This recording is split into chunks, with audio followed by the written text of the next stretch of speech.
Joining me to wrap up the day's markets is Gary Booysen from Maransis. Thank you so much for your time, Gary. It seems that markets are flip-floppy at the moment. Is it because there are a lack of catalysts and maybe markets will start getting some life poured into them maybe from Thursday at this point? I don't know if it's just buying fatigue at this stage. So we say there's a lack of interest in markets today. That's one day. That's maybe 2 days that we felt that. If you look at the month-to-date returns on S&P 500, for example, I mean, we're up 8.48% in dollar terms for November. On the Nasdaq, we're up over 10%.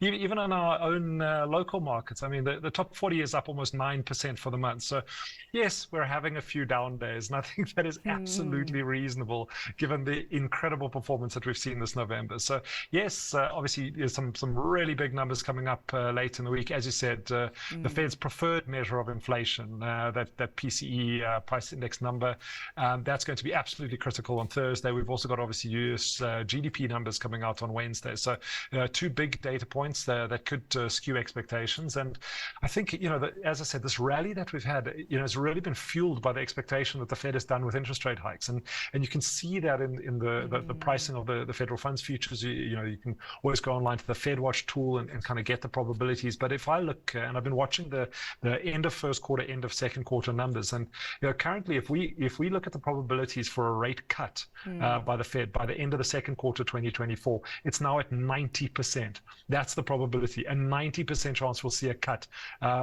Basically in the next 6-7 months, and that's that changes the whole landscape. That changes how you're allocating to sectors.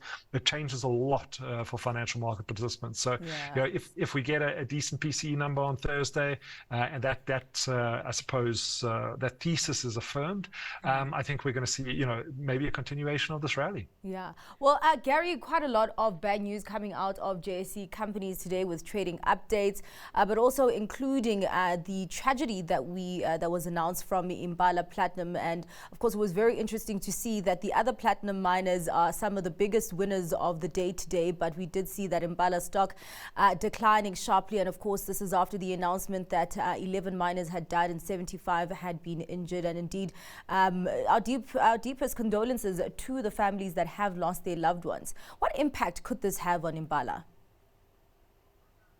Well, it's of course, mining is an interesting thing because mining, it is an incredibly dangerous operation that we take. And if you look at the safety track record of a lot of South African mines, I think there are question marks around, what more can we do? How can we do this better? And, if we take the human cost out of it, which is always difficult, and we look purely at the financial impact, of course, there is going to be, at least stoppages at the Rustenburg operations today. That's going to call into question, is Impala going to meet its production targets?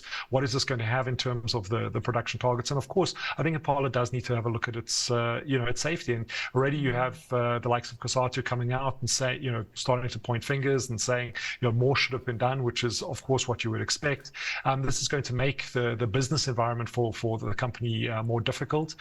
From an investor point of view, this is never a good thing. And of course, the stock is being marked down on the back of that, as we can expect. Investigations and potentially more production stoppages and obviously more costs, which are necessary costs to put in place to improve safety, but also will obviously impact the bottom line of Impala. Yeah, well, some more bad news because 3,500 jobs could be lost at ArcelorMittal. Of course, they released an update as well saying that some of their operations have buckled under the headwinds of low economic growth and little infrastructure spend, even though they did embark on this optimization program. And of course, now they're having to make tough decisions. Talk to us about the severity of the situation here. Oh, I think if you want to see the severity of the situation, you just need to look at ArcelorMittal's share price performance over the last, let's say, 5 years, and you're looking at something down around 70%. I mean, if we take a shorter view on that, ArcelorMittal, even over the last year, a lot of that pain has come over the last year, down significantly. Now, unfortunately, for ArcelorMittal, which is heavy industry, it's South Africa's biggest steel maker, you have to see an infrastructure rollout plan being implemented.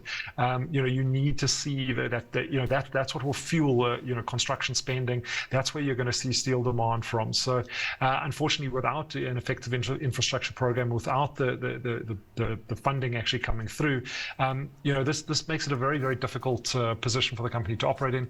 Of course, ArcelorMittal also has incredibly energy intensive operations. So when you have essentially an energy crisis in South Africa, that also makes the operating environment incredibly difficult for the business. So, unfortunately, you can only protect employees up to a point, and if you don't protect the underlying businesses, they have to make the hard decisions, which is exactly what ArcelorMittal is doing now, and we are going to see obviously those job losses coming through. Yeah. Just before we get to your stock pick, Gary, you have 30 seconds for each this question and also for your stock pick.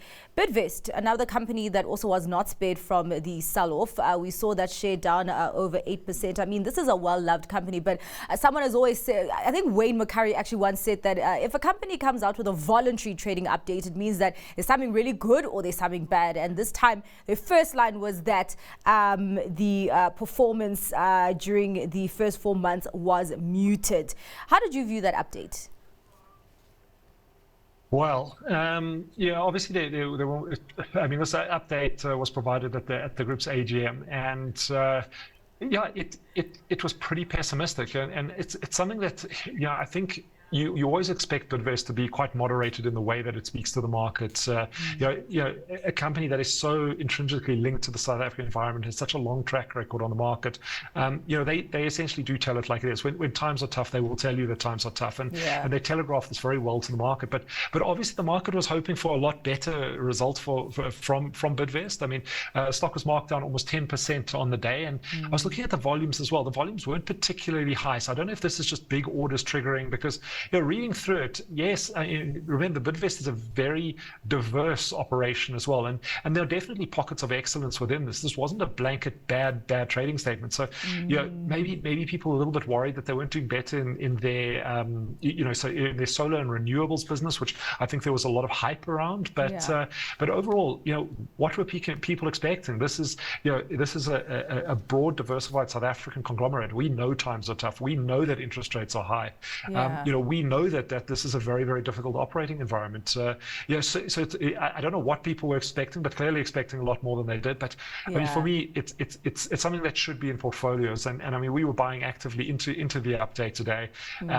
And I think that you might see a little bit of a recovery in the short term. I've got to be honest. Gary, we've run out of time. Quickly, your stock pick, 10 seconds.